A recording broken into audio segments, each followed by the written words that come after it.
আমেরিকাকে টেক্কা দিতে আসছে তুরস্কের কান।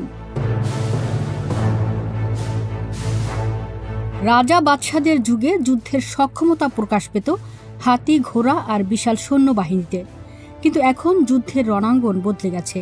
প্রযুক্তির হাত ধরে আধুনিক রাষ্ট্রের যুগে প্রবেশ করেছে পৃথিবী।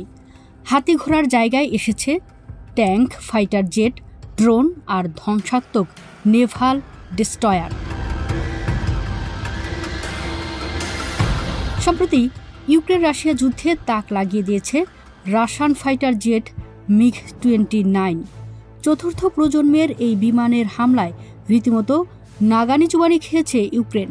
সে সময় মার্কিন ফাইটার জেট F-16 কিনতে মরিয়া হয়ে ওঠে দেশটি। এদিকে মার্কিন জেটকে টেক্কা দিতে পঞ্চম প্রজন্মের ফাইটার জেট কান এনেছে ইউক্রেনের মিত্র দেশ তুরস্ক। 2024 সালে কান প্রোটোটাইপের সফল উড্ডয়নের পরই হইচই পড়ে গেছে গোটা দুনিয়া। তুরস্কের দাবি, এ বিমান F-16 উন্নত সংস্করণ F-35 থেকে অত্যাধুনিক। সত্যি কি তাই? ফাইটার জেটের মার্কিং ও রাশিয়ান আধিপত্যের পর তবে কি শুরু হতে যাচ্ছে তুর্কি জেটের যুগ? কেন এই জেট বিমানকে তুলনা করা হচ্ছে মার্কিন F-35 বিমানের সাথে?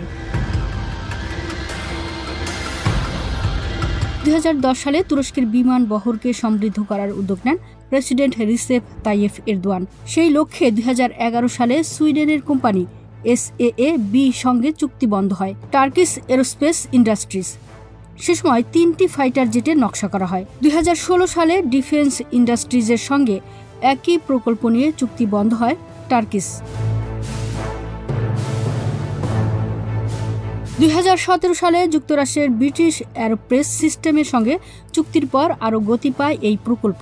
স্থানীয় 100 কোম্পানি সহ 200-র বেশি কোম্পানিকে সঙ্গে নিয়ে শুরু হয় এক মহাযজ্ঞ। 2022 সালে সফলতার দেখা পায় তুরস্কে তৈরি হয় অত্যাধুনিক ফাইটার জেট কানের প্রথম প্রোটোটাইপ। তুর্কি ভাষায় কানের অর্থ হল রাজাদের রাজা। 2024 সালের 21 ফেব্রুয়ারি প্রথমবারের মতো আঙ্কারার বোটট এয়ারফিল্ড থেকে সফলভাবে উড়ে কান।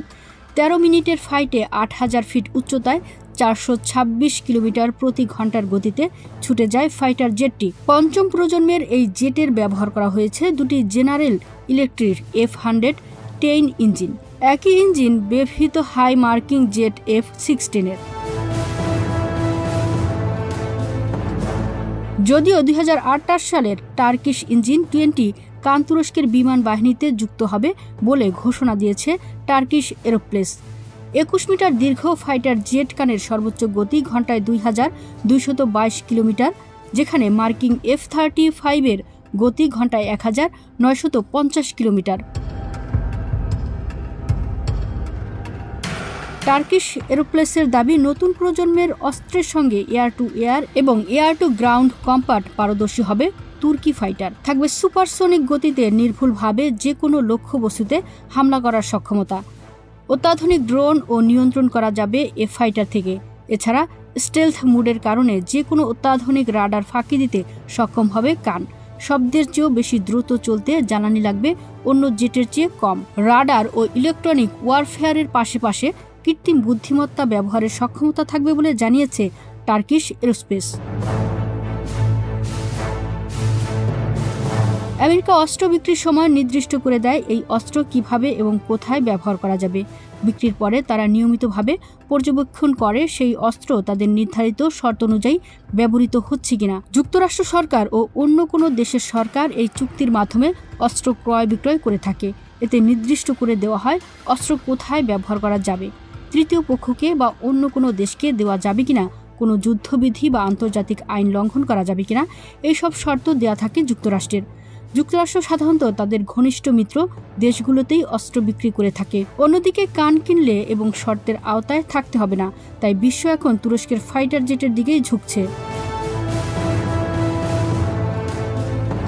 কান প্রোটোটাইপের সফল উড্ডয়নের পর বাজিমাত করে দিয়েছে তুরস্ক।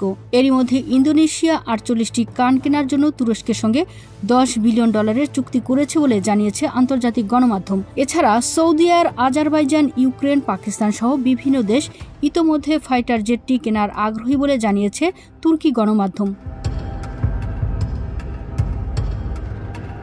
কান শুধু একটি ফাইটার জেট নয়, এটি তুরস্কের সামরিক সক্ষমতার প্রতীক। কিন্তু তুর্কি ড্রোনের মতো এটি ফাইটার জেটটি কতটা সফলতা পাবে তা এখনই বলা যাচ্ছে না। প্রোটোটাইপ দিয়েই আন্তর্জাতিক বাজারে যে আলোড়ন তুলেছে কান, তাতে ভবিষ্যতে অন্যান্য দেশের মতো বাংলাদেশের সামরিক বহরেও তুর্কি ফাইটার জেট যুক্ত হওয়ার সম্ভাবনা একদমই উড়িয়ে দেওয়া যায় না। তবে সব জল্পনা কল্পনার অবসান হবে বাণিজ্যিকভাবে কান উৎপাদন শুরু হওয়ার পর থেকে। প্রতিবেদনে ছিলেন মিতু রুকাইয়া, কণ্ঠ সুমনা সুমা, ওয়ার্ল্ড ভিউজ।